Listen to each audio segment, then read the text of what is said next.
Alright, I figured I'd give it a quick look before I got it into the truck. I just spent a half hour putting air in the tires, mainly the fronts because they were really bad. I had to take them off the axles and kind of work the rubber back around my shoes. And then I had to use this strap down method to get the rubber against the bead and then quickly force the air in. And I finally got them on both sides. Other than that, it's a very nice machine. Well built. It's even got a mulch plug. All indications are going to point to 93 because he thought it was 95. And, oh, I gotta tighten that up before I leave. He thought 95, and I believe they said that it was built between 92 and 93. I asked him if he had the paperwork. He did look, he couldn't find it, but if he does, he'll let me know. And he can mail it to me, or I can just come back here. It wasn't far, it was only 20 minutes. It's Franklin. So it's kind of like almost like Somerset. Sort of west of Somerset and also east of New Brunswick and, the edge of New Brunswick and North Brunswick and South Brunswick, and down that way. But anyway, yeah, it's definitely a nice machine though. So yeah, 92 or 93. So I asked him about how much he paid back then, and he thinks it was about $3,093 from a dealership that's no longer in business. I know there is one in business on your way back from Princeton. I've passed that one a few times. And that one seems pretty busy. If I recall, I remember seeing Toros and Simplicities. So it's a 1338. Now 1330 is the model, but it's actually a 12.5 Kohler Command. I have this exact engine in my canopy, so you guys might have recognized this engine.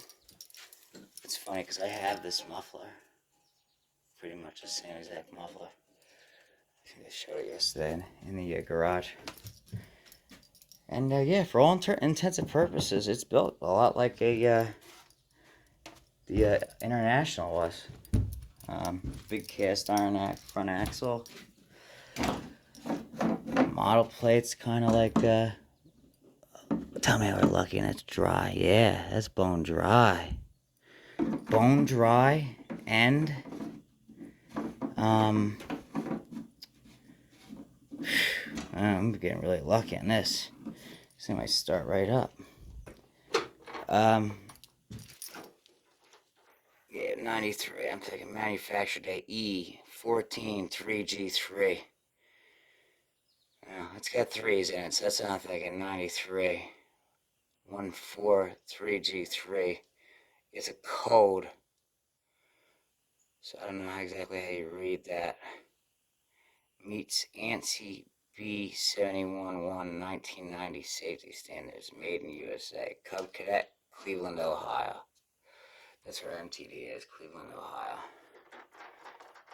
Still to this day. If you need something from them, that's where they're at. But no, even the air filters, like brand new. Basically, what he did was he parked it, and that was it. It wasn't like there's anything wrong with it. I guess he hired a landscaping service. There might be a nest in here that we gotta clean out. That might be just grass built up from cutting.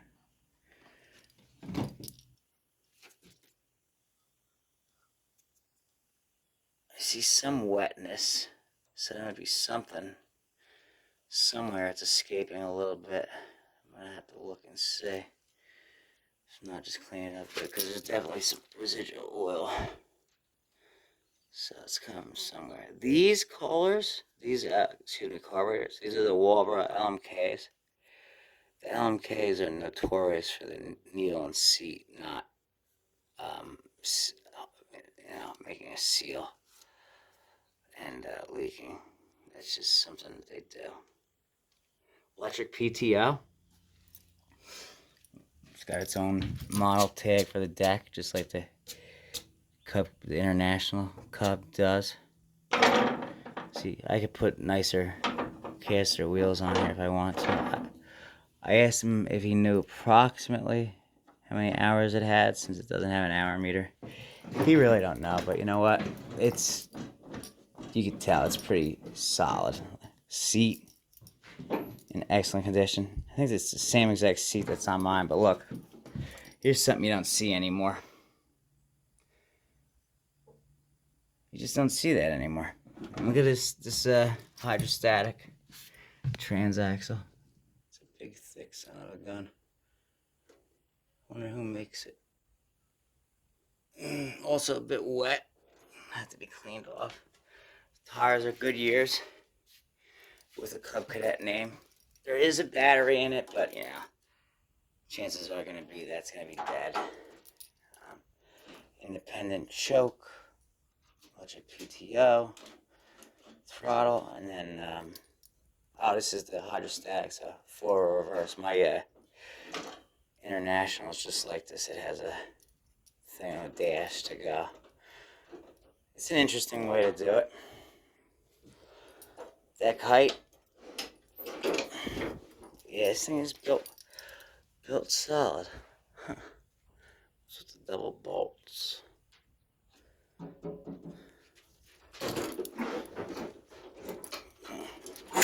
Looks like it needs a little bit of tender loving care. Oh, that's the bottom. It's got a roller on it. Oh, that's a solid. Look at how solid that is. Ooh, that's like right on that. I don't think that's supposed to be like that. Maybe because it's so low. But that one pulley is right on the electric PTO. Something don't seem right with that, so that's something I'm gonna have to check out. Maybe there's a spring missing or something that keeps that a little bit away from there. Oh yeah, that's a solid deck. Yeah, this is very well built machine. This is when they were still building them very well. Like I said, they started building, MTD bought them out in 81, and this one's in like a 93, so you're already talking 14 years later, and it was still built, they were still built solid.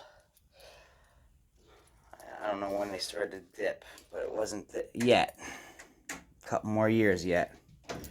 Probably once you got towards the end of the 90s, heading into the 2000s.